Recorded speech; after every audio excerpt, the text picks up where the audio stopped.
Hi everyone, before I get started, I just want to thank you for 11,000 subscribers. That's pretty exciting, and I'm sorry I haven't uploaded anything in almost a year, but you're about to see what I was doing all year instead of making videos. I recently got my AP scores back, and it turns out that I managed to get a 5 on my drawing portfolio. I've got to throw in here that I'm not trying to make this video to brag about the score I got or anything. I took AP 2D Design 2 years ago as a sophomore, and I got a 4. So I pretty much made it my goal to get a better score last year taking AP Drawing. I watched a ton of these types of videos, I probably watched every one that had been uploaded to YouTube at that point, and I found them to be super helpful, so I told myself that if I ended up getting a 5, I would have to make one, so hopefully I could help someone else who was in the same position that I was. That's basically why I'm making this video. If you're not here for, portfolio inspiration, I hope you enjoy looking at it anyways. If you're not familiar with how the AP portfolios work, there are 3 sections: breadth, concentration, and quality, so I'll just explain each section as I get to it. First, I'm going to start with the breadth section. This section contains 12 pieces of art that can show off your overall range of skills. Basically, in this section, you need to include pieces that contain 7 different art elements. For drawing, these elements are line quality, light and shade, rendering a form, composition, surface manipulation, the illusion of depth, and mark making. I'll explain what elements each of my pieces have when I get to them. So I'm just gonna jump into it. The first thing in my breadth is this boy. It is an acrylic painting and it really uses light and shade. The second thing is this drawing of a hand, which also uses light and shade. This was actually the second version of this drawing that I did. At first I kept trying to take my own reference picture using a flashlight, and that was just not working out. I managed to make a decent one, but I wanted to redo it months later, so I just went for it without a reference or anything, and I think it turned out much better. Also, I just want to say that there's nothing wrong with using a reference as long as you aren't using someone else's picture without their permission. I used some type of reference for almost everything in this portfolio, even if it was just looking at my own hand. The third drawing in my portfolio is this egg.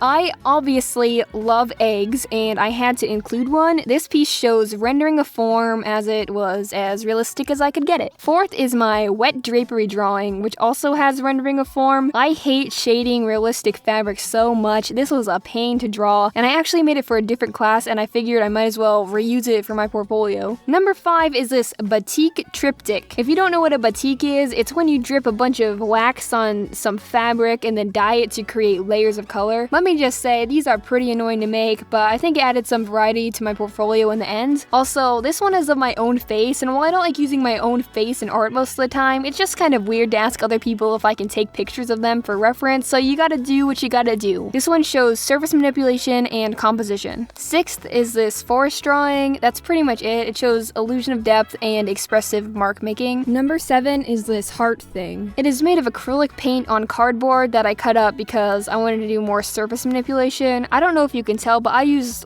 super glittery thread to sew it back together because I wanted to show up in the picture, so that's why I did that. 8th is my digital skull drawing, which is also rendering a form. In case you can't tell, that's the one I am the best at. This is another thing I made for a different class, and I wanted to get some more use out of it, so yeah. 9th is this figure drawing thing. Not the best thing in my portfolio, honestly, but I wanted to add some variety and to make it look like I did a life drawing, even though I just used a YouTube video. So this is charcoal on paper and shows line quality and rendering a form. Number 10 is this glitchy hand drawing. This was one of the ones I rushed out in the end in order to fill up the portfolio, to be honest, and I was scared to include it because I already had another hand drawing, but I did it anyways. I made this to show line quality since I had a lot of more painted things.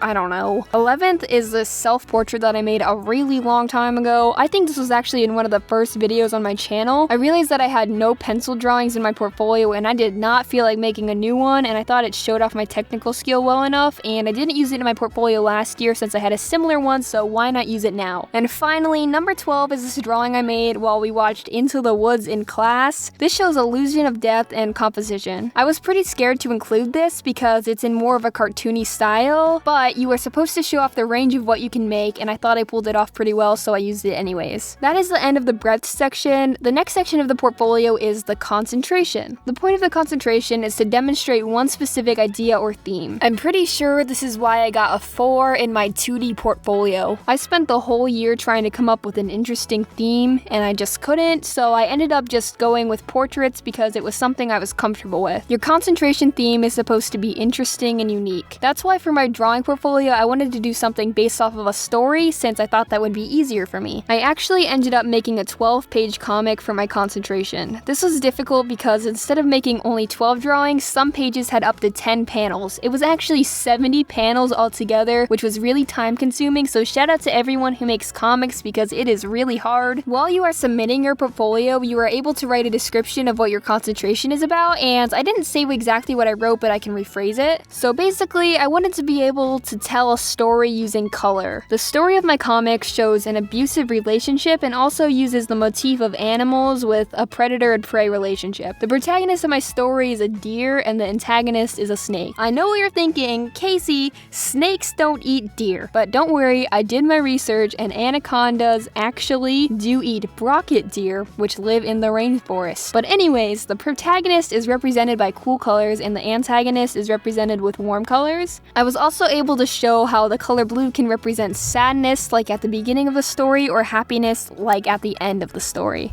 Besides that, the comic is pretty straightforward and easy to follow, I hope. And I will link to somewhere else where you can view the whole thing because it's hard to show off all of the detail in this video format.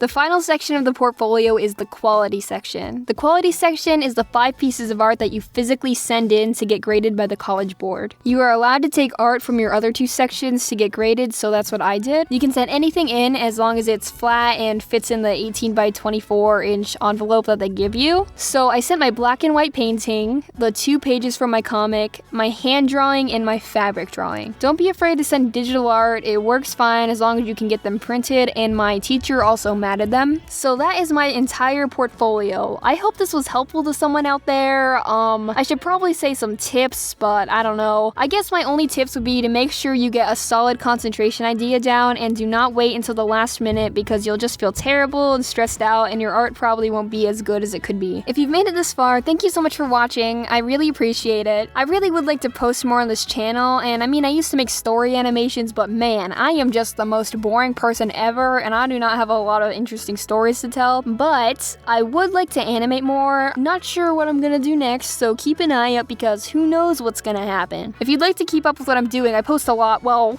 I post pretty regularly on Twitter. That's where I upload most of my art, so if you're interested in seeing that, you can follow me there. I'm pretty active on there, so if you want to tweet me something, I'll probably see it. But other than that, I hope you enjoyed, and I'll see you later.